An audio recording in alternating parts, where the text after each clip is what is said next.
Hello students, चलिए start करते हैं अपने टीएस ग्रेवाल के फर्स्ट चैप्टर के नेक्स्ट क्वेश्चन नंबर 7 के साथ, जहां पर हम लोग फंड बेस्ड अकाउंटिंग के सभी क्वेश्चंस को सॉल्व करेंगे। इस बात की मैं गारंटी देता हूं, अगर आपने इस वीडियो को पूरी कंसंट्रेशन के साथ देख लिया तो आपको फंड बेस्ड अकाउंटिंग के 3 मार्क्स कंफर्म हो जाएंगे बेटा। चलिए स्टार्ट करते हैं क्वेश्चन नंबर 7 के साथ। State how will be the prizes awarded of ₹5,000 shown while preparing the final accounts of a club for the year ending 31 March 2021। देखिए बहुत ही सिंपल सा क्वेश्चन आपसे क्या पूछा है कि आपको ये बताना है कि ये जो प्राइजेस अवॉर्डेड में आपने 5,000 रुपए खर्च किए, इसको आप अपनी फाइनेंशियल स्टेटमेंट्स में कैसे दिखाएंगे। ठीक है, क्लब की फाइनेंशियल स्टेटमेंट पे आप उसको कैसे दिखाएंगे। अगर मैं बात करूं फंड बेस्ड अकाउंटिंग के कॉन्सेप्ट की बेटा, तो इसको पूरा कॉन्सेप्ट मैं पिछले वीडियो में एक्सप्लेन कर चुका हूं। अगर आपने अभी तक वो वीडियो नहीं देखा तो मैं आपको सजेस्ट करूंगा पहले आप वो वीडियो जरूर देख ले। उस वीडियो में मैंने पूरा कंप्लीट प्रोसेस समझाया है आपको फंड बेस्ड अकाउंटिंग का, तो आपके लिए बहुत जरूरी है पहले उसको देखना, तभी आप फंड बेस्ड अकाउंटिंग को बहुत अच्छे से समझ पाएंगे। और जहां तक इस क्वेश्चन की बात है, देखिए जब भी हमारे पास किसी खर्चे की बात होगी बेटा, नॉर्मली हम लोग यहां पर खर्चों की ही बात करेंगे या डोनेशंस की बात करेंगे। तो जब भी हम लोग खर्चों की बात करते हैं तो वो हमारा अगर वो हमारा खर्चा रिवेन्यू नेचर का है तो वो हमारा इनकम एंड एक्सपेंडिचर अकाउंट में चला जाएगा। लेकिन अगर वो कैपिटल नेचर का है तो वो हमारा बैलेंस शीट में चला जाएगा। तो बेटा जहां तक इस 5,000 रुपए के खर्चे की बात है, देखिए किसी भी तरह के एक्सपेंस की बात करते हैं, कोई भी अगर हम लोग एनपीओ के अंदर एक्सपेंसेस करेंगे, या तो वो हम लोग जनरल फंड में से करेंगे या फिर हम उसको एक स्पेसिफिक फंड से करेंगे। यानी या तो वो पैसा किसी ने हमें दिया है उस पर्टिकुलर काम करने के लिए, या फिर हम लोग ऑर्गेनाइजेशन की तरफ से उस खर्चे को कर रहे हैं। ये दो बातें हो सकती है हमारे एक्सपेंसेस को लेकर के। तो जो भी चीजें किसी फंड से रिलेटेड है, यानी किसी ने हमें वो फंड प्रोवाइड किया हुआ है या हमने कोई फंड बनाया हुआ है किसी भी खर्चे को करने का, तो वो एक स्पेसिफिक खर्चा होगा बेटा। तो इसलिए उसको हम लोग बैलेंस शीट में एडजस्ट करेंगे, फंड्स के अंदर एडजस्ट करेंगे। लेकिन अगर हमें ये पता नहीं है कि वो किसी पर्टिकुलर फंड से आया या नहीं आया, तो फिर हम लोग उसको इनकम एंड एक्सपेंडिचर अकाउंट में डालेंगे। तो चलिए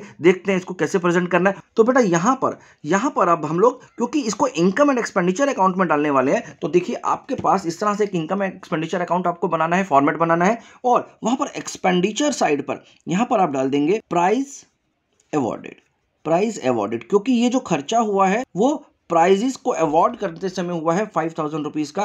तो ये खर्चा आपके इनकम एंड एक्सपेंडिचर अकाउंट में जाएगा। क्यों इनकम एंड एक्सपेंडिचर अकाउंट पे जा रहा है बेटा? क्योंकि ये स्पेसिफिक फंड नहीं है, यहां पर किसी और ने पैसा नहीं दिया आपको, ये आप अपनी तरफ से दे रहे हैं। क्वेश्चन ने हमें ऐसी कोई बात नहीं बोली कि ये कोई स्पेसिफिक फंड से रिलेटेड है या नहीं है। और अगर नहीं मेंशन होता तो यानी हम लोग ये अपनी तरफ से खर्चा कर रहे हैं, यानी ऑर्गेनाइजेशन अपना खर्चा कर रही है, जिसको वो इनकम एक्सपेंडिचर अकाउंट में एक्सपेंस के रूप में उस साल दिखाएगी जिस साल में उसने ये खर्चा किया है। राइट, तो बस बेटा यही है इसका आंसर। चलिए अगले क्वेश्चन की तरफ बढ़ते हैं, और उससे पहले एक छोटी सी इंफॉर्मेशन आपके लिए। हेलो स्टूडेंट्स, अगर आप भी सीए फाउंडेशन के मई 2022 अटेम्प्ट को करने की तैयारी कर रहे हैं, तो आपके लिए अनअकैडमी एक बहुत ही गोल्डन अपॉर्चुनिटी लेकर के आया, जहां पर अनअकैडमी पहली बार आपको 20% का डिस्काउंट ऑफर कर रहा है इस पर्टिकुलर बैच में।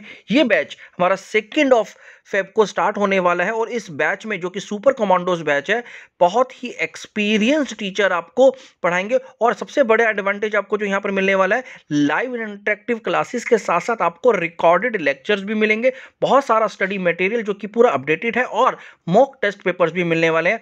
यही नहीं, आप एक ही सब्सक्रिप्शन पे यानी एक ही प्राइस पर सभी के सभी सब्जेक्ट्स को एक साथ सब्सक्राइब कर रहे हैं, यानी सभी सब्जेक्ट्स को पढ़ने का मौका मिलेगा।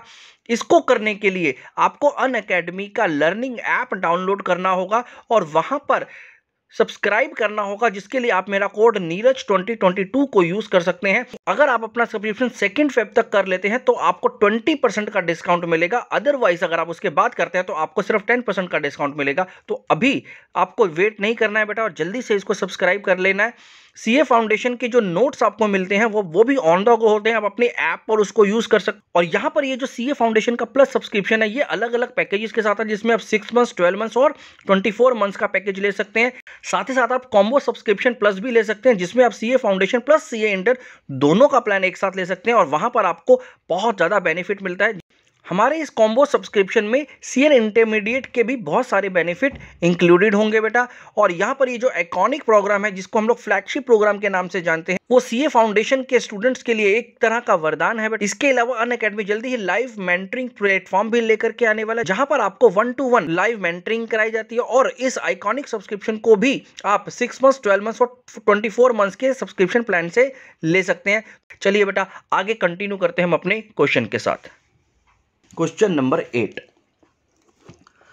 How are the following items presented in financial statements of not for profit organisation. अब हमारे पास यहां पर दो आइटम्स दे रखी है और हमसे पूछा है कि इन दोनों को आप फाइनेंशियल स्टेटमेंट्स में किस तरह से प्रेजेंट करने वाले हैं। तो देखिए यहां पर सबसे पहली आइटम अगर आप नोटिस करेंगे तो यहां पर टूर्नामेंट फंड है बेटा 80,000 रुपीज का। तो यहां पर क्या हो गया, ये एक फंड बना हुआ है, इसका मतलब है कि हमारा एक फंड बना हुआ है टूर्नामेंट का। और जब भी कोई फंड बना होता है तो इसका मतलब वो एक स्पेसिफिक फंड है बेटा। वो पैसा, ये जो 80,000 रुपीज हमारे पास पड़ा है वो एक स्पेसिफिक फंड है, यानी उसको हम सिर्फ और सिर्फ टूर्नामेंट के ऊपर ही खर्च कर सकते हैं। इस वजह से ये जो आइटम है ये हमारी बैलेंस शीट में दिखाई देती है। अब क्योंकि इसके ऊपर हमने कुछ एक्सपेंसेस भी किए सेकंड आइटम में, तो टूर्नामेंट के कुछ एक्सपेंसेस हुए, तो इस वजह से ये जो टूर्नामेंट के एक्सपेंसेस हैं अब हमारे पिछले क्वेश्चन की तरह इनकम एंड एक्सपेंडिचर अकाउंट में नहीं जाएंगे, बल्कि क्योंकि इसका फंड ऑलरेडी बना हुआ है तो ये इस फंड में से ही एडजस्ट होंगे, इस फंड में ही जाकर के एडजस्ट होंगे बेटा। तो चलिए देखते हैं इसको किस तरह से हमें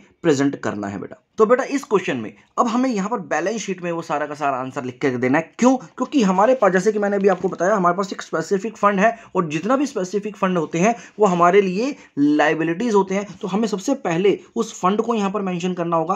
तो यहां पर हमारे पास फंड है टूर्नामेंट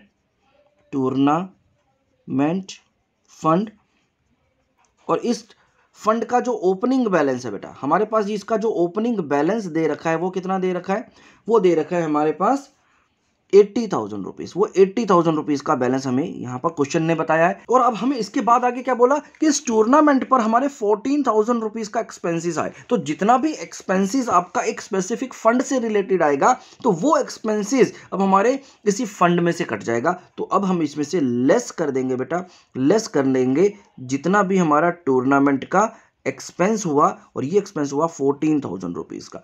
ये 14,000 रुपीज अब कहां से ले लिए हमने अपने टूर्नामेंट फंड से ले लिए। और इसके बाद जो मेरा टूर्नामेंट फंड का बैलेंस बच गया वो कितना बच गया बेटा, वो बच गया 66,000 रुपीज। इसका मतलब क्या हुआ, इसका मतलब ये हुआ ये जो टूर्नामेंट के एक्सपेंसेस हुए अब इसको मुझे अपने इनकम एंड एक्सपेंडिचर अकाउंट में डालने की जरूरत नहीं है, क्योंकि ये मैंने अपनी तरफ से पैसा खर्च नहीं किया।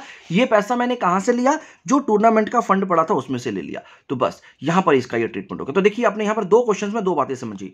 पहली बात, अगर आपके पास स्पेसिफिक फंड नहीं था तो आपने इनकम एंड एक्सपेंडिचर अकाउंट में उस खर्चे को निकाला, उस खर्चे को दिखाया। लेकिन अगर आपके पास उस खर्चे से रिलेटेड कोई फंड बना हुआ है जो कि बैलेंस शीट में दिखाई दे रहा है, तो आप उस एक्सपेंस को फिर आप उसी फंड के पैसों में से निकाल करके देंगे और फिर आपको इनकम एंड एक्सपेंडिचर अकाउंट में उसको डालने की जरूरत नहीं है। राइट, तो चलिए यहां पर ही हमारा क्वेश्चन नंबर 8 भी हो गया। तो इसी तरह से आपको यहां पर ये प्रेजेंट करना था बेटा। चलिए नेक्स्ट क्वेश्चन देखते हैं बेटा, question number 9, how are the following item shown in the final account of not for profit organisation. देखिए यहां पर हमारे पास 3 आइटम्स दे रखे हैं, जिसमें पहला है टूर्नामेंट फंड जिसकी वैल्यू है 50,000 रुपीज की। उसके बाद है बेटा टूर्नामेंट के एक्सपेंसेस जहां पर 15,000 रुपीज खर्च हो गए, and receipt for sale of tournament ticket से हमारे पास 20,000 रुपीज आए। अब क्या हुआ यहां पर, देखो समझते हैं इस क्वेश्चन को।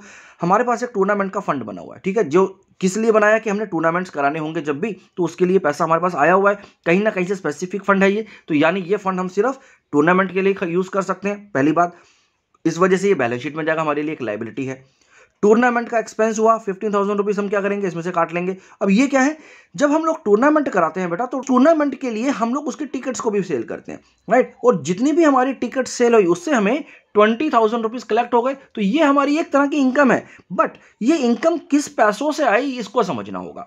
अगर ये इनकम किसी स्पेसिफिक फंड से आई है, किसी स्पेसिफिक फंड के पैसों की वजह से आई है, तो फिर ये इनकम हमारे इनकम एंड एक्सपेंडिचर अकाउंट में नहीं जाएगी, बल्कि इसी फंड में जाकर के ऐड हो जाएगी बेटा, इसी फंड में जाकर के ऐड हो जाएगी। अब ये जो इनकम है, अगर मान लो एक एग्जांपल के लिए मान लेते हैं हमारे पास टूर्नामेंट फंड नहीं होता, ठीक है, हम अपने आप से एक्सपेंसेस करते, तो ये एक्सपेंसेस कहां जाते हैं, इनकम एंड एक्सपेंडिचर अकाउंट में जाते। और ये जो इनकम होती, ये इनकम फिर हमारी चले जाती हमारी इनकम साइड पर, इनकम एंड एक्सपेंडिचर अकाउंट की, राइट, इस साइड पर चले जाती है इनकम। लेकिन क्योंकि अब हमारे पास टूर्नामेंट फंड ऑलरेडी बना हुआ है इसका, और जितने भी एक्सपेंसेस हम कर रहे हैं वो टूर्नामेंट फंड से कर रहे हैं, तो उसकी आने वाली कोई भी कमाई, कोई भी इनकम भी उसी फंड में चली जाएगी, आपके इनकम एंड एक्सपेंडिचर अकाउंट में शो नहीं होगी। तो चलिए देखते हैं इसको प्रेजेंट कैसे करना है बेटा। तो बेटा यहां पर सबसे पहले हमें यहां पर क्या लेकर के आना है, टूर्नामेंट फंड लेकर के आना है, टूर्नामेंट फंड। और ये जो टूर्नामेंट फंड है इसका हमारे पास एक ओपनिंग बैलेंस दे रखा है बेटा जो ओपनिंग बैलेंस है उसका वैल्यू है हमारे पास 50,000 रुपीज़ का, राइट। यहाँ देखिए हमारे पास ये 50,000 रुपीज़ का टूर्नामेंट फंड दिया है। अब बोला कि हमारे इसमें कुछ एक्सपेंसेस हो गए 15,000 रुपीज़ के, तो जितने भी एक्सपेंसेस हो गए वो हम क्या करेंगे, इस बैलेंस में से लेस कर देंगे, राइट। तो लेस कर देंगे हम लोग टूर्नामेंट एक्सपेंसेस को बेटा, और इन एक्सपेंसेस की जो वैल्यू है वो 15,000 रुपीज़ की है, राइट। तो ये मेरे इसी फंड में से कट गए। लेकिन साथ ही साथ हमारे पास जो तीसरी आइटम यहाँ पे बता रखी है वो है सेल ऑफ टूर्नामेंट टिकट से जो हमारे पास रिसिप्ट्स आई हैं। तो अब क्योंकि ये इनकम है तो कहीं ना कहीं ये इनकम हमारी टूर्नामेंट फंड से रिलेटेड है, इसलिए इसी फंड में ऐड हो जाएगी। तो यहां पर आप लिख देंगे receipt from tournament ticket, tournament की टिकट से जो हमारे पास रिसिप्ट आई है, और वो आई है बेटा 20,000 रुपीज़ की। तो ये 20,000 रुपीज़ हमारे इसमें ऐड हो जाएंगे, और इसके बाद जब आप इसका टोटल करेंगे तो यहाँ पर जो टोटल आ जाएगा वो आ जाएगा 55,000 रुपीज़ का। ये 55,000 रुपीज़ अब हमारे टूर्नामेंट फंड का बैलेंस बच गया, राइट। तो बस बेटा इस क्वेश्चन का यही आंसर है। चलिए नेक्स्ट क्वेश्चन को देखते हैं, question number 10। How are the following dealt with in the final account of not for profit organisation. अब यहाँ पर हमारे पास दो केसेस दे रखे हैं, चलिए एक एक करके दोनों केसेस को समझते हैं। पहले केस नंबर 1 पर जाते हैं। केस नंबर 1 में बोल रहा है प्राइज फंड है हमारे पास 50,000 रुपीज़ का, प्राइज अवॉर्डेड है हमारे पास 12,000 रुपीज़ की, और मैच के एक्सपेंसेस है 15,000 रुपीज़ के। तो चलिए देखते हैं इस क्वेश्चन को कैसे सॉल्व करना है बेटा। तो बेटा केस नंबर 1 में हमारे पास सबसे पहले दिया हुआ है प्राइज फंड, और आपको ये अच्छे से समझ में आ गया कि कोई भी फंड होगा वो हमारी बैलेंस शीट की लायबिलिटी साइड पर जाता है। तो सबसे पहले हम लोग यहाँ पे लिख देते हैं प्राइज फंड, प्राइज फंड। और इस प्राइज फंड का हमारे पास ओपनिंग बैलेंस दे रखा है बेटा, जो कि है 50,000 रुपीज़ का। तो ये 50,000 रुपीज़ मैंने पहले यहाँ मेंशन कर दिए। अब इसके बाद आगे बोल रहा है प्राइजेस अवॉर्डेड रुपीज़ 12,000, यानी अब मैंने जब प्राइजेस को अवॉर्ड किया, यानी प्राइजेस मैंने दिए, तो वहाँ पर 12,000 रुपीज़ का खर्चा हो गया। तो यहाँ पर इससे लेस हो जाएगा बेटा वो एक्सपेंस, लेस प्राइजेस अवॉर्डेड, कितना 12,000 रुपीज़। तो ये 12,000 रुपये आपका खर्चा आ गया बेटा, ये 12,000 रुपीज़ आपने यहाँ पर खर्च कर दिया। आगे क्या लिखा है, आगे लिखा है मैच एक्सपेंसेस हुए हैं 15,000 में। देखिए बेटा मैच एक्सपेंसेस क्या होता है, मैच एक्सपेंसेस किसी मैच को कराने के एक्सपेंसेस होते हैं, जबकि प्राइस एक अलग चीज़ है, यानी दो अलग अलग बातें कर रहा है। यहाँ पर हमारे पास फंड किस चीज़ का है, हमारे पास फंड प्राइजेस का है। तो जो प्राइजेस अवॉर्डेड का खर्चा होगा वो तो प्राइज फंड में से डिडक्ट हो जाएगा, लेकिन मैच एक्सपेंसेस के नाम पर हमारे पास कोई भी फंड यहाँ पर गिवन नहीं है। क्योंकि यहां पर मैच एक्सपेंसेस का कोई फंड नहीं है, तो ये मैच एक्सपेंसेस का फंड, तो ये मैच एक्सपेंसेस कहां चले जाएंगे, ये मैच एक्सपेंसेस हमारे इनकम एंड एक्सपेंडिचर अकाउंट में चले जाएंगे बेटा, राइट। तो अब यहां पर आपको लिखना होगा जितना भी आपका मैच का एक्सपेंस हुआ, तो मैच एक्सपेंसेस 15,000 रुपीज़, यहाँ पर 15,000 रुपीज़ का वैल्यू दे रखा है। तो ये 15,000 रुपीज़ का खर्चा आपको इनकम एंड एक्सपेंडिचर अकाउंट में दिखाना पड़ेगा। क्यों इनकम एंड एक्सपेंडिचर अकाउंट में दिखाया हमने, क्योंकि इससे रिलेटेड कोई फंड अवेलेबल नहीं है हमारी इंफॉर्मेशन में, हमारे क्वेश्चन में, राइट। तो इसलिए इसको हम लोग इनकम एंड एक्सपेंडिचर अकाउंट में दिखाएंगे, जबकि प्राइज अवॉर्डेड का जो खर्चा हुआ था वो हम लोग प्राइज फंड में से काटेंगे, क्योंकि इसकी इंफॉर्मेशन हमारे पास गिवन थी बेटा, राइट। चलिए अब सेकंड केस को समझते हैं कि सेकंड केस में क्या बोला। सेकंड केस में बेटा यहां पर देखेंगे तो मैच फंड है हमारे पास एक 1 लाख रुपीस का, इसके साथ साथ मैच के एक्सपेंसेस हैं 35,000 रुपीज के, इन्वेस्टमेंट और मैच फंड है हमारी 60,000 रुपीज की, interest on match fund investment है 3,000 रुपीज, और प्राइजेज अवॉर्डेड है 19,000। तो ये बहुत सारी चीजें अब आपको दी है। तो चलिए एक एक करके अब इनको देखेंगे किस तरह से हमें प्लेस करना है। अब आपको मोटे तौर पर ये बात समझ में आ गई है कि जो भी फंड होगा वो फंड हमारा बैलेंस शीट में जाएगा, और कोई भी ऐसा एक्सपेंस जो फंड से रिलेटेड नहीं है, जिसका कोई फंड नहीं है, वो इनकम एंड एक्सपेंडिचर अकाउंट में जाएगा। इतनी बात अब आपको समझ में आ चुकी है। तो चलिए देखते हैं इसको कैसे सॉल्व करना है। तो बेटा यहां पर हमारे पास जितने भी फंड्स गिवन है इस क्वेश्चन में, उनको बैलेंस शीट की लायबिलिटी साइड पर लेकर के आ जाएंगे। तो देखें कौन कौन से फंड है। यहां पर अगर आप देखेंगे तो सबसे पहले आपके पास है मैच फंड, जिसकी वैल्यू है 1 लाख रुपीज। तो सबसे पहले मैंने यहां लिख दिया मैच फंड, और इसका जो बैलेंस मेरे पास गिवन है वो है 1 लाख, राइट। तो ये 1 लाख रुपए का हमारे पास फंड है। इसके बाद हमें यहां पर बताया हुआ है मैच के एक्सपेंसेस हुए हैं 35,000 रुपीज के। तो जितने भी एक्सपेंसेस होंगे वो इसी फंड में से लेस हो जाएंगे।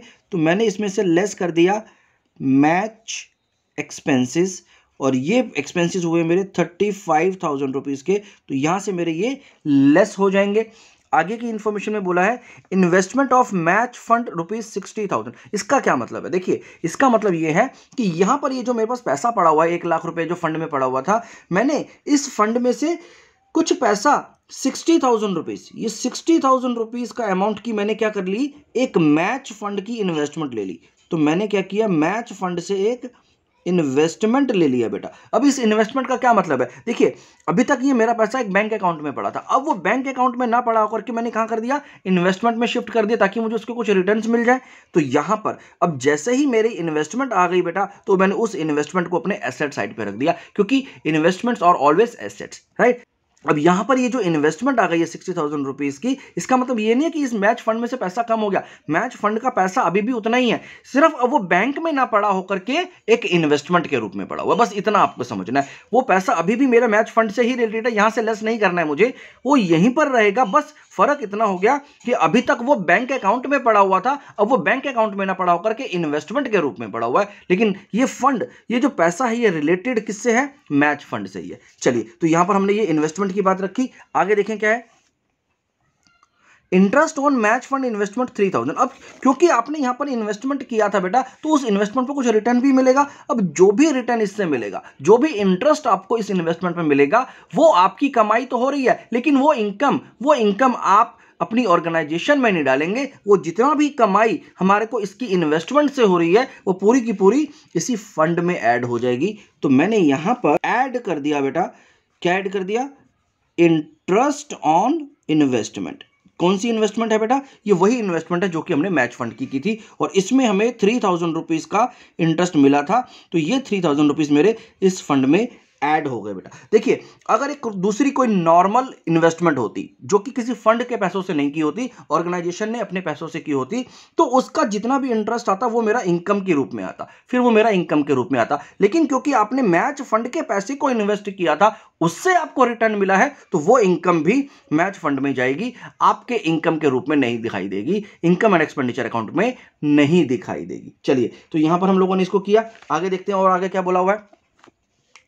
आगे बोला है बेटा, प्राइजेस अवॉर्डेड ₹19,000। अब आपने प्राइजेस को अवॉर्ड किया, तो यहां पर तो मैच फंड बना हुआ है, प्राइज अवॉर्ड का तो कोई भी प्राइज फंड यहां पर नजर ही नहीं आ रहा हमारे पास। तो इसका मतलब जो भी आपने प्राइजेस अवॉर्ड किए, तो प्राइज अवॉर्डेड हमारा एक्सपेंस हो गया बेटा, जो कि इनकम एंड एक्सपेंडिचर अकाउंट में दिखाई देगा। तो प्राइजेस अवॉर्डेड ₹19,000, वो 19,000 रुपीज अब मेरे इनकम एंड एक्सपेंडिचर अकाउंट के एक्सपेंडिचर साइड पर दिखाई देंगे बेटा, राइट। तो चलिए, तो यहां पर ही हम लोगों ने काम खत्म किया। बस अब इसको अगर मैं टोटल करूंगा बेटा, तो इसका जो टोटल आ जाएगा हमारे पास, वो आ जाएगा 68,000 रुपीज। ये 68,000 रुपीज अब मेरे मैच फंड का बैलेंस है, जिसमें मैं मैच एक्सपेंसेस ऑलरेडी पे कर चुका हूं, राइट। तो चलिए, तो यहां पर हम लोगों ने इस केस को भी कंप्लीट किया बेटा। चलिए, अगले क्वेश्चन को देखते हैं।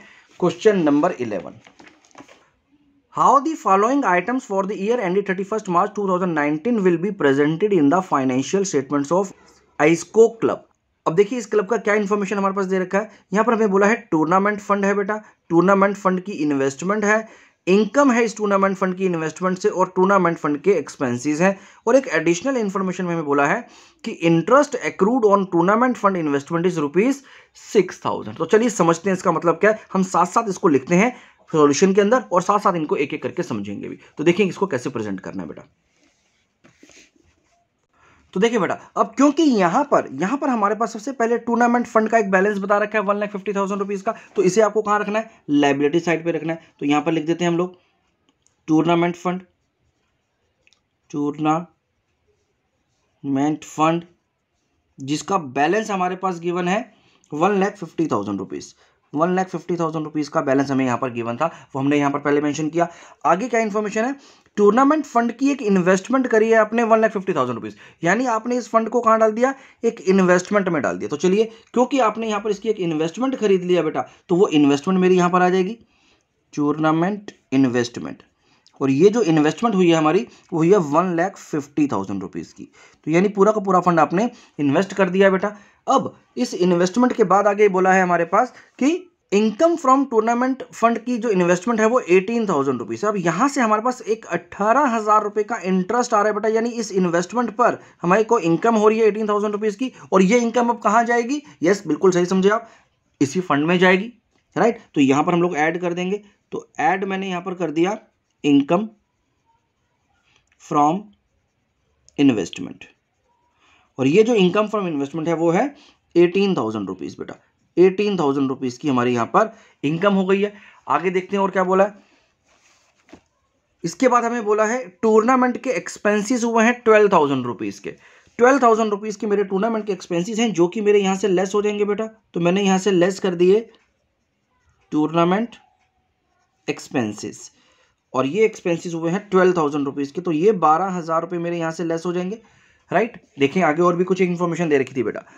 एडिशनल इन्फॉर्मेशन में बोला है interest accrued on tournament fund investment is ₹6,000। तो देखिए यहां पर अब आप लोगों को अच्छे से याद होगा 11th क्लास में जब आप लोगों ने फाइनेंशियल स्टेटमेंट विद एडजस्टमेंट पढ़ा था, तो यहां पर कुछ एडिशनल इन्फॉर्मेशन वहां पर भी आती थी। तो आपको क्या करना होता था, जितनी भी इन्फॉर्मेशन आपके ट्रायल बैलेंस में उस टाइम पर गिवन होती थी, तो आप उन सबको एक ही जगह पर प्लेस करते थे, जबकि जितनी भी एडजस्टमेंट्स होती थी उनको आप ड्यूअल एस्पेक्ट के हिसाब से दो जगह पर प्लेस करते थे। यहां पर भी बिल्कुल सेम रूल फॉलो होगा बेटा।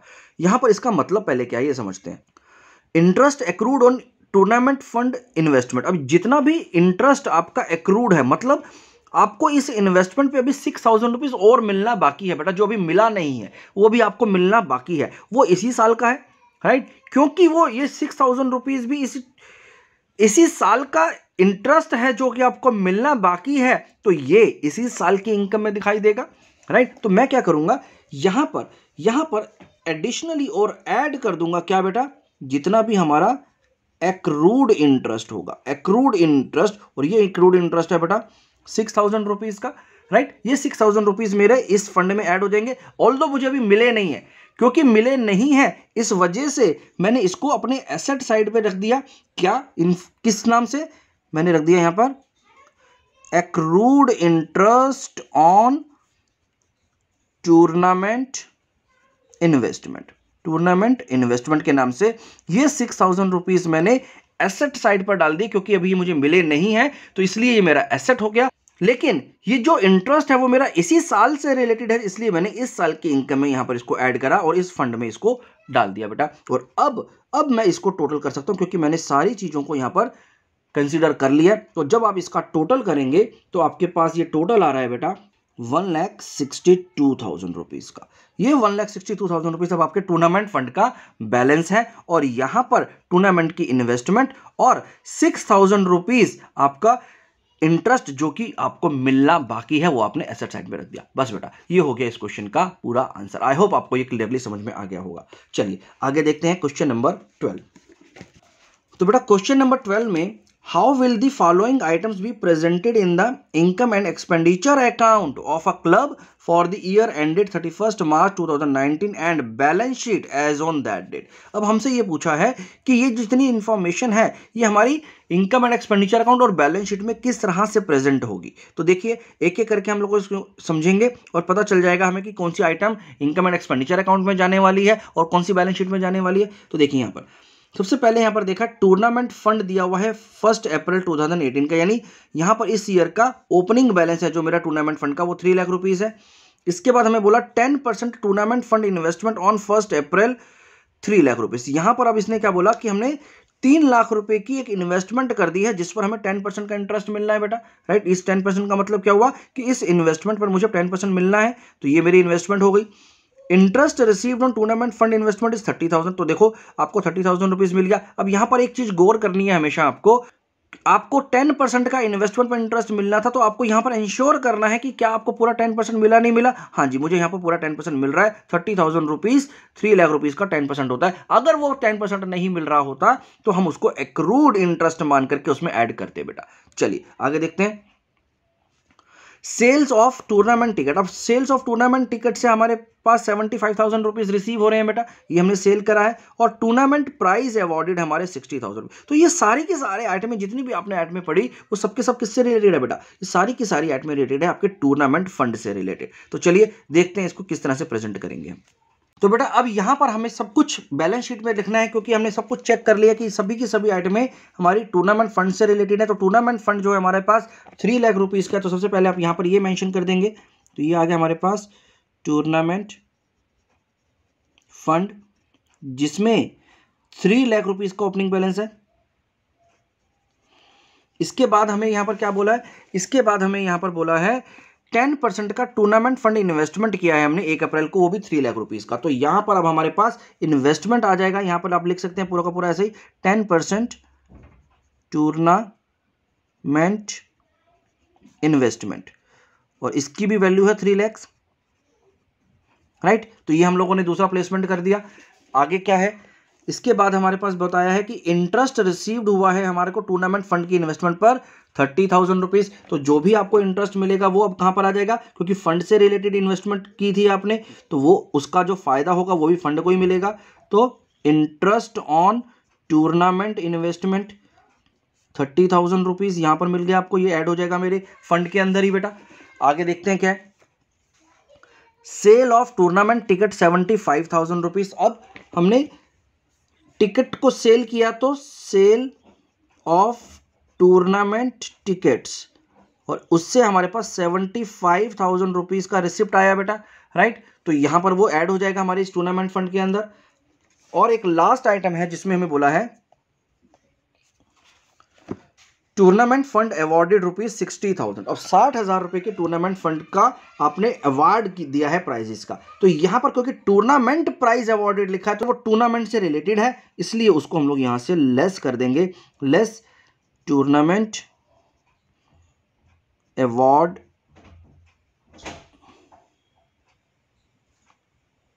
एक्सपेंस, जो कि कितना गिवन था हमारे पास 60,000 रुपीज। तो वो 60,000 रुपीज अब मेरे इस फंड में से लेस हो जाएंगे बेटा।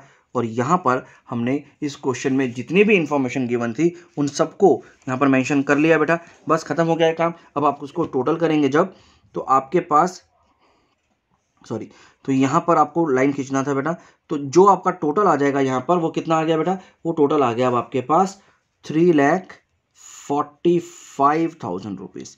ये 3,45,000 रुपीज का आपके पास टोटल आ जाएगा। इस बैलेंस शीट को मैच नहीं करा सकते अभी क्योंकि हमारे पास बाकी की इन्फॉर्मेशन नहीं है, तो इसको एज इट इज छोड़ देंगे। और आप यहां पर कभी भी लिख सकते हैं, और यहां पर आप हमेशा लिखेंगे एक्सट्रैक्ट है, ये जिस तरह से मैं आपको लिख के बता देता हूं कि ये एक एक्सट्रैक्ट है, और नहीं भी लिखेंगे तो ये अंडरस्टूड है कि हम लोग एक सिर्फ फंड बेस्ड अकाउंटिंग का क्वेश्चन यहां पर सॉल्व कर रहे हैं। तो यहां पर इसको आप ऐसे दिखा सकते हैं। चलिए अब नेक्स्ट क्वेश्चन की तरफ बढ़ते हैं। Question number 13, how are the following dealt with while preparing the final account of a club। अब देखिए यहाँ पर मैच फंड दिया हुआ है, मैच फंड का इन्वेस्टमेंट दिया हुआ है, मैच फंड का बैंक बैलेंस दिया हुआ है, इंटरेस्ट ऑन मैच फंड का इन्वेस्टमेंट दिया हुआ है, और मैच एक्सपेंस। तो ये सभी के सभी चीजें किससे रिलेटेड है बेटा, मैच से रिलेटेड। तो बहुत ही सिंपल सा क्वेश्चन हो गया, आपको सिंपल सी एक बैलेंस शीट बनानी है और उसमें इसको प्रेजेंट करना है। तो चलिए देखते हैं कैसे बनेगा। तो बेटा क्वेश्चन नंबर 13 में जो बैलेंस शीट बननी है उसमें सबसे पहले हमारे पास मैच फंड की वैल्यू गिवन है जो कि 80,000 रुपीज की है। तो आप यहां पर लिख देंगे मैच फंड जिसमें आपके पास 80,000 रुपीज का ओपनिंग बैलेंस है बेटा, राइट। नेक्स्ट जो आपके पास इंफॉर्मेशन गिवन है इसके अंदर वो है मैच फंड की इन्वेस्टमेंट जो कि है 72,000 रुपीज की। तो यहां पर मैच फंड की इन्वेस्टमेंट आपकी एसेट साइड में आ जाएगी। तो मैच फंड इन्वेस्टमेंट जिसकी वैल्यू है 72,000 रुपीज। इसके बाद है हमारे पास नेक्स्ट इंफॉर्मेशन में मैच फंड का बैंक बैलेंस है बेटा 3,500 रुपीज का। तो क्योंकि ये भी हमारे बैंक का ही अमाउंट है तो यहां पर लिख देंगे, वो भी एसेट है हमारे लिए। तो मैच फंड का बैंक बैलेंस, उसका बैंक बैलेंस हमारे पास कितना है बेटा, बैंक कितना है हमारा 3,500 रुपीज हमारे बैंक अकाउंट में इसका पड़ा हुआ है। आगे की इंफॉर्मेशन देखते हैं बेटा। आगे हमें बोला interest on match fund investment जो हुई है वो 2880 यानी 2,880 रुपीज का आपको इंटरेस्ट मिला है आपकी इन्वेस्टमेंट के ऊपर। तो जितना भी इंटरेस्ट मिलेगा वो आपको अच्छे से मालूम चल चुका है कि वो ऐड हो जाएगा यहाँ पर फंड के अंदर। तो ऐड कर देंगे हम लोग इंटरेस्ट ऑन इन्वेस्टमेंट, और जिसकी वैल्यू है हमारे पास 2,880 रुपीज बेटा, राइट। और आगे देखते हैं क्या लिखा हुआ है। इसके बाद हमारे पास मैच एक्सपेंसेस हुए हैं 5,500 रुपीज के। तो यहां पर मैच एक्सपेंसेस भी लेस हो जाएंगे।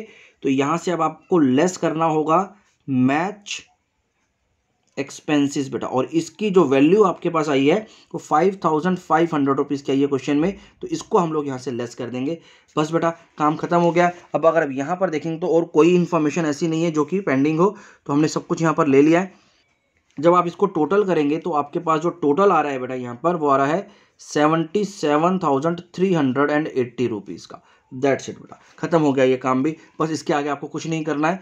तो ये हमारा क्वेश्चन भी कंप्लीट हुआ। चलिए नेक्स्ट क्वेश्चन की तरफ बढ़ते हैं। Question number 14, from the following information of a club show the amount of match expenses and match fund in the appropriate financial statements of the club for the year ended 31st March 2021। तो अभी यहाँ पर आपको बताया कि match expenses और match fund को सही जगह बताओ कि कहाँ पर आपको फाइनेंशियल स्टेटमेंट में उसको शो करना पड़ेगा। तो ये कुछ पर्टिकुलर्स हमारे पास गिवन है। Match expenses paid during the year 1,02,000 rupees, match fund as on 31st March 24,000 rupees, donations for match fund received during the year 40,000 rupees और proceeds from the sale of match tickets 15,000 rupees। तो ये सभी के सभी अगर आप dates देखेंगे तो 31 मार्च 2021 की ही है, जबकि मैच फंड जो हमारे पास पुराना है, यानी ये हमारा ओपनिंग बैलेंस है बेटा। तो चलिए देखते हैं बेटा इस क्वेश्चन को मैं यहाँ पर कैसे सॉल्व करना है। सबसे पहले आपको फंड की इंफॉर्मेशन लिखनी है अपनी बैलेंस शीट में। तो यहाँ आ गया आपके पास मैच फंड, जिसका जो वैल्यू है हमारे पास वो है 24,000 रुपीज बेटा। ये 24,000 रुपीज का हमारे पास ओपनिंग बैलेंस था इस मैच फंड का। इसके बाद आपको क्या बोला है कि मैच फंड का जो एक्सपेंसेस हुआ है ड्यूरिंग द ईयर हुआ है 1,02,000 रुपीज का, ठीक है। और डोनेशंस मिली है हमारे पास, जो डोनेशंस रिसीव हुई है इससे रिलेटेड वो 40,000 रुपीज की। तो चलो पहले ऐड करने वाली चीजों को लिखेंगे यहाँ पर। तो सबसे पहले यहाँ पर मैं ऐड कर देता हूँ बेटा जो भी हमारे पास डोनेशंस आई हैं। तो यहाँ पर आ गई मैच डोनेशंस, और ये जो डोनेशंस आई है हमारे पास तो 40,000 रुपीज की आई है बेटा। तो 40,000 रुपीज हमारे इस फंड में ऐड हो जाएगा। इसके साथ साथ आपने टिकट्स को भी सेल किया बेटा। यहां देखें तो proceeds for the sales of match tickets जो कि है 15,000 रुपीज, तो ये 15,000 रुपए भी आपको यहां पर रिसीव हुए हैं जो कि ऐड हो जाएंगे बेटा। Receipts from sale of match tickets 15,000 rupees यहां पर हमें मिले हैं बेटा। तो ये भी हमारे पास ऐड हो गए। अब बात करते हैं इसके एक्सपेंस की। अब देखिए यहां पर, अब जरा ध्यान से देखेंगे बेटा, अब इसको मैच के जो एक्सपेंसेस हुए हैं वो हुए 1,02,000 रुपीज के। अब जरा यहां पर मैं देखूं कि क्या मेरे पास 1,02,000 रुपए 1,02,000 रुपीज प्रेजेंट भी है या नहीं है। तो अगर आप इसको नोट करेंगे और इसका टोटल कर करके देखेंगे तो आपके पास पता चलेगा कि आपके पास उतना पैसा तो है ही नहीं जितना आप लोग एक्सपेंस कर चुके हैं, राइट। तो अब आप क्या कर सकते हैं यहाँ पर, देखिए एक्सपेंसेस तो लेस होने ही है यहाँ से, राइट। लेकिन यहां पर अगर मैं इसका टोटल कर रहा हूं तो इसका टोटल कितना आ रहा है बेटा,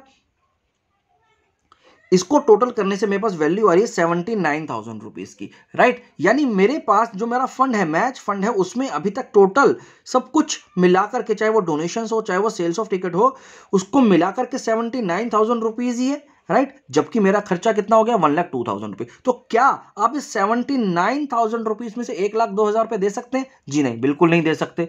तो आप क्या करेंगे, यहां से ये जो मैच के एक्सपेंसेस है, मैच एक्सपेंसेस कितना पे कर पाएंगे, जितना आपके पास फंड है आप उतना ही पे कर सकते हैं इस फंड में से। तो आपने यहां से पे किया 79,000 रुपीज, यहां से आपने 79,000 रुपीज पे कर दिया बेटा। अब ये 79,000 रुपीज पे करने के बाद आपके पास बैलेंस कितना हो गया, बैलेंस हो गया नील, जीरो बैलेंस हो गया, क्योंकि आपका जो खर्चा है वो 1,02,000 रुपीज हुआ और उसमें से आपके पास फंड में सिर्फ 79,000 ही थे। तो आप इसमें फंड में से तो सिर्फ 79,000 रुपीज ही निकाल पाएंगे। अब बाकी का क्या करेंगे, बाकी का भी तो खर्चा हो गया। तो बाकी का जितना भी खर्चा हुआ बेटा वो अब मुझे ऑर्गेनाइजेशन के अकाउंट से देना पड़ेगा, यानी अब वो ऑर्गेनाइजेशन का एक्सपेंडिचर माना जाएगा, वो खर्चा माना जाएगा, क्योंकि ये पैसा अब आप फंड से नहीं दे सकते क्योंकि फंड में अवेलेबल ही नहीं। अब फंड आपका खत्म हो चुका है, यहां पर अब कोई फंड अवेलेबल नहीं है। अब यहां पर आपको एक्सपेंडिचर साइड में यहां मैच एक्सपेंसेस को मेंशन करना है और जो भी बैलेंस अमाउंट बच गया, देखिए 1,02,000 रुपीज था आपका खर्चा, तो 1,02,000 रुपीज में 79,000 रुपीज तो आपने फंड में से निकाल लिया। बाकी का जो पैसा बच गया वो बच गया 23,000 रुपीज, जो कि अब आपको इनकम एंड एक्सपेंडिचर अकाउंट के एक्सपेंसेस साइड में डालना पड़ेगा ताकि आप अपना खर्चा यहां पर इसको शो कर सकें, राइट। तो कभी भी याद रखना, जब भी हमारे किसी भी फंड का एक्सपेंस उसके टोटल बैलेंस से ज्यादा होगा तो हम इसमें से सिर्फ उतना ही डिडक्ट कर सकते हैं जितना हमारे पास फंड अवेलेबल है, बाकी का एक्सपेंस हमेशा हमें इनकम एंड एक्सपेंडिचर अकाउंट से निकालना होता है। राइट बेटा, तो चलिए आई होप आपको ये क्वेश्चन भी अच्छे से समझ में आ गया होगा। अब अगले क्वेश्चन की तरफ बढ़ते हैं, क्वेश्चन नंबर 15। तो देखिए बेटा, show how are the following items dealt with while preparing the final accounts for the year ended 31st March 2021 of not for profit organization। अब हमारे पास यहाँ तीन केसेस दे रखे हैं, हमें तीनों केसेस को अलग अलग समझना है और अलग अलग सॉल्व करना है। तो चलिए पहले केस 1 को देखते हैं। Expenditure on construction of pavilion is 6 lakhs। The construction work is in progress and has not yet completed. Capital fund as at 31st March 2020 is 20 lakhs। तो यहां देखिए बेटा क्या हो रहा है, अब आपको एक एक्सपेंडिचर हुआ है, आपका एक खर्चा हुआ है, किस काम के लिए? पेविलियन की कंस्ट्रक्शन के लिए। आपने एक पेविलियन बनाया है जिसमें आपका 6 लाख रुपीस का खर्चा आ गया, और ये जो कंस्ट्रक्शन अभी पूरा नहीं हुआ, तो अभी चल रहा है ये काम, ठीक है, ये बात भी समझ में आ गई। और हमें यहां पर अभी किसी पेविलियन फंड के बारे में नहीं बोला है, बल्कि क्या बोला है, एक कैपिटल फंड की बात करी है 20 लाख रुपीस की। इसका क्या मतलब होता है बेटा? चलो हम इसको सीधा देखते हैं कि किस तरह से सॉल्व करना है, और मैं आपको साथ साथ ये सारी चीजें समझाना शुरू करता हूं बेटा। तो बेटा यहां पर केस 1 में जिस तरह से आपको बताया गया कि आपके पास एक कैपिटल फंड है बेटा। अब ये कैपिटल फंड क्या होता है? कैपिटल फंड बेटा एक जनरल फंड है, ये किसी एक स्पेसिफिक काम के लिए नहीं है, ये आपकी ऑर्गेनाइजेशन को रन करने के लिए जो फंड्स हैं आपके पास, वो सारे फंड, ये सारा फंड है। राइट, इसे हम लोग कैपिटल फंड बोलते हैं। जैसे कि आप जानते हैं कि पहले जो बैलेंस शीट आप बनाते थे उसमें कैपिटल डालते थे, उसी तरह से अब कैपिटल ना लिख करके हम लोग क्या लिखते हैं बेटा? कैपिटल फंड लिखते हैं। और ये जो कैपिटल फंड है इसको हम लोग जनरल फंड भी बोलते हैं। तो ये जनरल फंड क्यों बोला गया? क्योंकि ये किसी एक स्पेसिफिक काम के लिए नहीं है, ये जनरल कामों के लिए, किसी भी काम के लिए ये हो सकता है। राइट, तो ये जनरल फंड है जिसका हमारे पास एक बैलेंस दे रखा है बेटा। और कितना बैलेंस दे रखा है हमारे पास कैपिटल फंड का? और कैपिटल फंड का जो हमारे पास जो बैलेंस दे रखा है वो 20 लाख रुपए दे रखा है। तो आपको यहां पर क्या करना है? आपको सीधा सीधा यहां पर 20 लाख रुपीस का बैलेंस दिखा देना है। तो ये 20 लाख रुपए का बैलेंस आपका कैपिटल फंड का दे रखा है, जो कि कोई स्पेसिफिक फंड नहीं है, मैं आपको रिपीट कर रहा हूं, ठीक है। और ये हर बैलेंस शीट में आपको देखने को मिलेगा, हर एक एनपीओ का एक कैपिटल फंड होता है बेटा, ठीक है। तो इस केस में इनका 20 लाख रुपीस का है। आगे देखते हैं, आगे इसने हमें बोला है कि जो कंस्ट्रक्शन ऑफ पेविलियन हुआ उस पर 6 लाख रुपीस का खर्चा आ गया, और वो कंस्ट्रक्शन वर्क अभी पूरा कंप्लीट नहीं हुआ। तो इसका क्या मतलब है? देखो, क्योंकि यहां पर कुछ खर्चा हुआ है 6 लाख रुपीस का, और उस पेविलियन का जो खर्चा हुआ उस पेविलियन के नाम पर कोई फंड नहीं है, तो इसलिए इस खर्चे को हम लोग अपने एक्सपेंडिचर अकाउंट में डाल देंगे, अपने इनकम एंड एक्सपेंडिचर अकाउंट में एक्सपेंडिचर साइड में डाल देंगे। तो वो था 6 लाख रुपीस। तो ये जो 6 लाख रुपीस का खर्चा हुआ ये किस पर हुआ है बेटा? पेविलियन पर हुआ। तो ये पेविलियन का जो एक्सपेंस हुआ, पेविलियन के ऊपर जो एक्सपेंडिचर हुआ, उस एक्सपेंडिचर को मैंने यहां पर शो कर दिया। क्यों यहां पर शो कर दिया? क्योंकि इसका कोई स्पेसिफिक फंड यहां पर अवेलेबल नहीं था। अब दूसरी बात, क्योंकि यहां पर आपने एक एसेट पर खर्चा किया। पेविलियन क्या होता है बेटा? पेविलियन आपका एक एसेट है, आपका एक पेविलियन बनकर के तैयार हो गया जो कई सालों तक यूज होगा आपके स्टेडियम के अंदर, राइट। तो उस पेविलियन का क्योंकि खर्चा करने के बाद एक एसेट बन रहा है, तो वो एसेट अब मेरा यहां पर बैलेंस शीट में भी दिखाई देगा। तो यहां पर मेरे को पेविलियन दिखाई देगा, लेकिन क्योंकि इसका काम अभी पूरा नहीं हुआ तो मैं इसके आगे वर्क इन प्रोग्रेस लिखूंगा, WIP। इसकी वैल्यू है 6 लाख।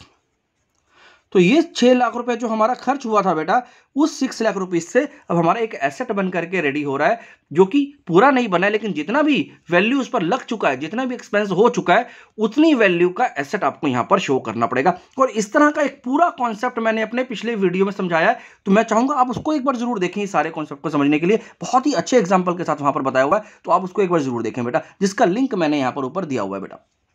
चलिए, तो ये हो गया हमारा इस क्वेश्चन का आंसर बेटा। बस इसके अलावा और कोई बात नहीं बोली गई थी हमारे को, तो इस क्वेश्चन को हम लोग यहीं पर एंड करेंगे। बस इसका जवाब इतना ही है। चलिए अब केस 2 को देखते हैं कि केस 2 में क्या बोला है। Expenditure on construction of Pavilion is 6 lakhs। The construction work is in progress and has not yet completed. अब यहां पर अभी तक तो बात बिल्कुल बराबर चल रही थी जैसे पिछली क्वेश्चन की थी, लेकिन आगे एक नई एडिशनल इंफॉर्मेशन क्या आ गई है कि पेविलियन फंड है अब हमारे पास जिसका ओपनिंग बैलेंस है 10 लाख रुपीस, और साथ ही साथ एक कैपिटल फंड भी है जिसका वैल्यू है 20 लाख। तो यानी केस 1 और केस 2 में एक जो मेजर डिफरेंस है वो ये है कि केस 2 में हमारे पास एक पेविलियन फंड भी अवेलेबल है, राइट। तो चलिए देखते हैं अगर पेविलियन फंड अवेलेबल होता है तो फिर हमें उसका कैसे सोल्यूशन देना है। तो यहां पर हम लोग बात करेंगे केस 2 की बेटा। तो चलिए केस 2 को अब यहां पर प्रेजेंट करते हैं, क्योंकि केस 2 में भी हमारे पास एक कैपिटल फंड है, तो सबसे पहले हमें हमेशा कैपिटल फंड को लिखना होगा बेटा। तो यहां पर आ गया हमारे पास कैपिटल फंड, और जिस कैपिटल फंड की वैल्यू है हमारे पास 20 लाख रुपीस, तो 20 लाख रुपए का ये हमारे पास कैपिटल फंड आ गया। इसके अलावा अब हमारे को क्या इंफॉर्मेशन है केस 2 में कि जो हमारा कंस्ट्रक्शन हुआ है पेविलियन का उस पर 6 लाख रुपीस का खर्चा आया है, और साथ ही साथ ये भी बोला कि हमारा जो पेविलियन का फंड है वो 10 लाख रुपीस का। क्योंकि पेविलियन का फंड भी हमारे पास गिवन है तो अब हमें यहां पर एक पेविलियन फंड को भी मेंशन करना है। तो पेविलियन फंड जिसका जो ओपनिंग बैलेंस है वो 10 लाख रुपीस है, तो वो 10 लाख रुपए हमने यहां पर पहले मेंशन कर दिए। अब जितना भी खर्चा आपका पेविलियन पर हुआ बेटा वो कहां से निकलेगा, अब वो पेविलियन फंड से निकलेगा, ना कि पिछले क्वेश्चन की तरह इनकम एंड एक्सपेंडिचर। क्यों? क्योंकि इनकम एंड एक्सपेंडिचर अकाउंट में हमने इसलिए लिया था यहां पर फंड नहीं था अवेलेबल। अब यहां पर क्योंकि हमारे पास फंड अवेलेबल है तो जो भी हमारा पेविलियन का खर्चा होगा तो पेविलियन एक्सपेंडिचर जितना भी होगा वो यहां से डिडक्ट हो जाएगा, यानी 6 लाख रुपीस जो आपने खर्च किया था वो मेरा यहां से डिडक्ट हो गया, राइट। तो पहली बात तो आपको ये समझ में आई। तो इसके बाद अब जो हमारे पास पेविलियन फंड में बैलेंस बच गया वो कितना बच गया बेटा, 4 लाख रुपीस। एक बात तो ये समझ में आ गई। दूसरी बात, क्योंकि यहां से आपने इस फंड को कम कर दिया और आपके पास एक एसेट आ गया है बेटा, तो ये पेविलियन यहां पर दिखाई देगा आपको, पेविलियन। और ये पेविलियन भी क्या है बेटा, अभी वर्क इन प्रोग्रेस है, और इसलिए यहां पर ये वर्क इन प्रोग्रेस आप लिखेंगे और ये 6 लाख रुपीस की वैल्यू आपकी एसेट साइड में दिखाई देगी। अब इसके बाद एक और इंपॉर्टेंट चीज आपको जो ध्यान में रखनी है, जब भी किसी एसेट का खर्चा यहां पर आप करेंगे, किसी एसेट पर खर्च करेंगे, यानी कोई ऐसा फंड जो कि एक एसेट बनाता है उसमें से अगर कोई खर्च होता है और उसके बदले में एसेट आप अगर एसेट साइड पर डालेंगे, तो याद रखेंगे इस पूरे के पूरे एक्सपेंस को अब आपको ट्रांसफर करना है बेटा यहां पर कैपिटल फंड के अंदर। तो यहां पर मैं क्या करूंगा, यहां पर इस फंड में ऐड कर दूंगा पेविलियन फंड से जो मेरा एक्सपेंसेस हुआ, राइट। और ये कितना एक्सपेंस था, 6 लाख रुपीस का। अब ये मैंने किया क्यों, चलो इसके ऊपर 2 मिनट का डिस्कशन कर लेते हैं। देखिए यहां पर क्या हुआ, अभी तक के जितने भी आपने एग्जाम्पल समझे थे, अगर मैं पिछले क्वेश्चन की तरफ जाऊं एक आपको समझाने के लिए, यहां पर अगर मैं देखूं तो यहां पर जो भी मैच फंड का हमारा एक्सपेंस हुआ था उसको हमने कहीं से ऊपर जाकर के एडजस्ट नहीं किया था, बिल्कुल करने की भी जरूरत नहीं थी। क्यों? क्योंकि ये जो मैच पर खर्चा हुआ इससे कोई एसेट नहीं बना हमारा, इससे हमारे को कुछ आउटकम नहीं मिला, मैच खत्म हो गया और पैसा भी खत्म हो गया, इसके बदले में हमारा कोई एसेट नहीं बना। लेकिन यहां पर क्या हो रहा है, यहां पर क्योंकि हमारे पास एक एसेट बन करके तैयार हो रहा है बेटा, तो जब जब कोई एसेट बन करके तैयार हो जाएगा, देखो ना बेटा बहुत सिंपल सी बात है, आपके पास ये पेविलियन फंड था वो आपने लायबिलिटी साइड में क्यों रखा था, आपने पेविलियन फंड को जो 10 लाख रुपए का इसको लायबिलिटी साइड में आपने इसलिए रखा था क्योंकि आपके पास ये जो 10 लाख रुपया है ये एक स्पेसिफिक काम के लिए है, जब तक वो काम पूरा नहीं हो जाता वो आपके सिर पर लायबिलिटी है। आपको किसी ने पैसा दिया हुआ है किस काम के लिए, पेविलियन बनाने के लिए, तो जब तक आपका ये पेविलियन बनकर के तैयार नहीं हो जाता तब तक आपके सिर पर एक लायबिलिटी है। अब वो लायबिलिटी खत्म कब होगी, जब आपका पर्पस पूरा हो जाएगा, जब आपका पूरा पेविलियन बनकर के तैयार हो जाएगा तो आपकी लायबिलिटी खत्म हो जाएगी। तो देखो यहां पर जैसे जैसे मैंने इस खर्चे को करना शुरू किया, यानी इस खर्चे को कहां पर कर रहा हूं मैं, पेविलियन बनाने के लिए, तो मेरा एक पेविलियन बनना तैयार हो गया, और ये फंड धीरे धीरे कम होता हुआ कहां ट्रांसफर हो जाएगा, मेरे जनरल फंड में, कैपिटल फंड में ट्रांसफर हो जाएगा। देखो वो जरूरी है, मैं इसको क्यों ना करूं बेटा, क्योंकि मेरा यहां पर एक एसेट बन रहा है, यहां पर अगर मेरा एक एसेट बन करके तैयार हो रहा है तो उसके बदले में कहीं ना कहीं मेरी लायबिलिटी साइड पे कैपिटल आएगा, तभी तो मेरा बैलेंस शीट मैच करेगा। आपने क्या किया है, आपने यहां पर एक एसेट तो दिखा दिया लेकिन यहां से इसको लेस कर दिया, तो फिर तो बैलेंस शीट मैच ही नहीं करेगी। आपको कहीं ना कहीं ये जो एसेट दिखाई देगा हमेशा के लिए, वो आपकी बैलेंस शीट के लायबिलिटी साइड पर भी होना चाहिए, कैपिटल साइड पर भी होना चाहिए बेटा। इसी वजह से हमने इसको ऐड किया, इसी वजह से हमने इसको ऐड किया, राइट। आई होप आपको ये बैलेंस शीट का बेसिक लॉजिक समझ में आ गया होगा, क्योंकि बैलेंस शीट हमारी हमेशा इक्वल रहती है। अगर आप एसेट साइड में कुछ बढ़ाएंगे तो डेफिनेट सी बात है आपको यहां पर भी बढ़ाना पड़ेगा, और यहां पर अगर आप नहीं बढ़ा रहे हैं और यहां से कम कर रहे हैं तो आपकी बैलेंस शीट मैच नहीं करेगी बेटा, ठीक है। तो इसलिए आपने यहां पर इसको डाला, और अब ये जो आपके पास कैपिटल फंड की वैल्यू आ गई वो कितनी आ गई, 26 लाख रुपीस की। ये 26 लाख रुपीस का आपका कैपिटल फंड हो गया है। 4 लाख रुपीस का आपका पेविलियन का फंड बचा हुआ है, और आपका पेविलियन बनकर के तैयार हो रहा है बेटा। अब ये WIP में दिखाई दे रहा है, राइट। तो चलिए, ये हो गया हमारा केस नंबर 2। अब एक लास्ट केस है बेटा, जरा उसको समझ लेते हैं। Expenditure on construction of a pavilion is 6 lakhs. The construction work is in progress and has not yet completed. Pavilion fund as on 31st March 2020 is 10 lakhs and capital fund as of 31st March 2020 is 20 lakhs. तो यहां तक तो बिल्कुल case 2 की तरह है question, कोई भी चेंज नहीं हुआ। अब छोटा सा जो आगे एक नया इंफॉर्मेशन है वो क्या है, donations received for Pavilion on 1 January 2021 is 5 lakhs। अब हमारे पास एक नई बात यहां पर क्या बोली है कि हमें 1 जनवरी 2021 में एक डोनेशन मिली है, किसके नाम पर, पेविलियन के नाम पर 5 लाख रुपीस की। अब इसको भी हमें यहां पर शो करना है। तो देखिए बहुत ज्यादा फर्क नहीं पड़ेगा, तो चलिए देखते हैं इसको कैसे प्रेजेंट करेंगे। तो बेटा इस क्वेश्चन में भी देखिए, यहां पर भी सबसे पहले हमारे पास क्या अवेलेबल है, हमारे पास यहां पर एक कैपिटल फंड की वैल्यू गिवन है। तो ये जो कैपिटल फंड का बैलेंस हमारे पास यहां पर भी 20 लाख रुपए जैसे कि पिछले केस में था, राइट। ये 20 लाख रुपीस हमने यहां पर ऐड करा। इसके साथ साथ हमें क्या बोला है कि पेविलियन फंड भी है हमारे पास 10 लाख रुपए का। तो चलिए पेविलियन फंड को भी यहां पर मेंशन कर लेते हैं। तो यहां पर मेरे पास पेविलियन फंड आ गया, जिसका जो बैलेंस हमारे पास है वो 10 लाख रुपीज है, राइट। ये 10 लाख रुपए का हमारे पास पेविलियन फंड का बैलेंस आ गया। अब हमने क्या किया, इस पेविलियन के लिए कितना खर्चा किया और क्या क्या मिला हमें, एक बार इसको फिर से देख लेते हैं। यहां पर आपको बोला है कि आपने एक्सपेंस किया है 6 लाख रुपीस का, और साथ ही साथ आपको पेविलियन के नाम पर एक 5 लाख रुपीस की डोनेशन भी मिली है बेटा। तो ये जो डोनेशन है ये हमारे इस पेविलियन फंड में ऐड हो जाएगी। तो यहां पर पहले मैं इसको ऐड कर देता हूं। तो ऐड डोनेशन, और ये डोनेशन किसके नाम पर आई है, सिर्फ पेविलियन के नाम पर आई है। तो इसलिए वो पेविलियन के फंड में ही ऐड होगी बेटा, ठीक है। वो मेरी इनकम के रूप में नहीं ऐड होगी, वो मेरा पेविलियन के नाम का डोनेशन है, वो स्पेसिफिक डोनेशन है, इसलिए पेविलियन फंड में आ जाएगी। ये ऐड कर दिया। और अब इसमें से मुझे यहां पर क्या करना है, लेस कर देना है बेटा। क्या लेस हो जाएगा, जितना भी आपका पेविलियन का एक्सपेंडिचर आया, जितना भी एक्सपेंडिचर आपने पेविलियन फंड पर किया, वो कितना किया, 6 लाख रुपीस आपने इस फंड में से निकाले। ये 6 लाख रुपीस आपके लेस हो गए, और इसकी वजह से क्या बन गया, आपका एक एसेट बन गया पेविलियन, जो कि अभी वर्क इन प्रोग्रेस है, अभी काम चल रहा है। तो 6 लाख रुपए आपका पेविलियन फंड इधर ट्रांसफर हो गया, यानी एसेट साइड पर आ गया। और क्योंकि यहां से एक एसेट बना, तो इसलिए यहां पर कैपिटल फंड में ऐड हो जाएगा क्या, हमारा पेविलियन एक्सपेंडिचर जो हमने किया था वो यहां पर ऐड हो जाएगा, कितना, 6 लाख रुपीस। ये 6 लाख रुपीस अब मेरा यहां पर भी ऐड हो गया। बिल्कुल उसी तरह से क्वेश्चन है जैसे केस 2 में था, सिर्फ एक नया जो चीज था वो यहां पर था कि डोनेशंस भी अब हमारी पेविलियन फंड में ऐड हो रही थी बेटा। बस बेटा चलिए अब इसको जरा टोटल कर लेते हैं। तो इसका टोटल तो 26 लाख रुपीस हो गया। ये 26 लाख रुपीस कैपिटल फंड है, और जब मैं इसकी बात करूंगा तो ये मेरे पास जो टोटल आ गया वो हो गया बेटा 9 लाख रुपीस। अब मेरे पास 9 लाख रुपीस का बैलेंस पेविलियन फंड में बचा हुआ है, राइट। चलिए, तो यहां पर हम लोगों ने बेटा अपने फंड बेस्ड अकाउंटिंग के सभी क्वेश्चंस को करके देख लिया। आई होप आपको अब फंड बेस्ड अकाउंटिंग में कोई किसी भी तरह की दिक्कत नहीं है, लेकिन फिर भी मैं आपको एक बार सजेस्ट करूंगा, मैं बार बार बोल रहा हूं बेटा, उसका कुछ रीजन होगा। मैं आपको फिर भी सजेस्ट करूंगा कि एक बार आप वापस जाएं और पिछले वीडियो को जरूर देखें, जो कि पूरा कॉन्सेप्ट बता रहा है। आपको फंड बेस्ड अकाउंटिंग में किसी भी तरह के कोई भी क्वेश्चन में फिर दिक्कत नहीं रहेगी। चलिए, आई होप आपको ये वीडियोस पसंद आने, अगर आपको वीडियो पसंद आ रहे हैं बेटा तो उसको लाइक जरूर किया करें, सब्सक्राइब नहीं किया तो सब्सक्राइब कर दें। Thank you very much.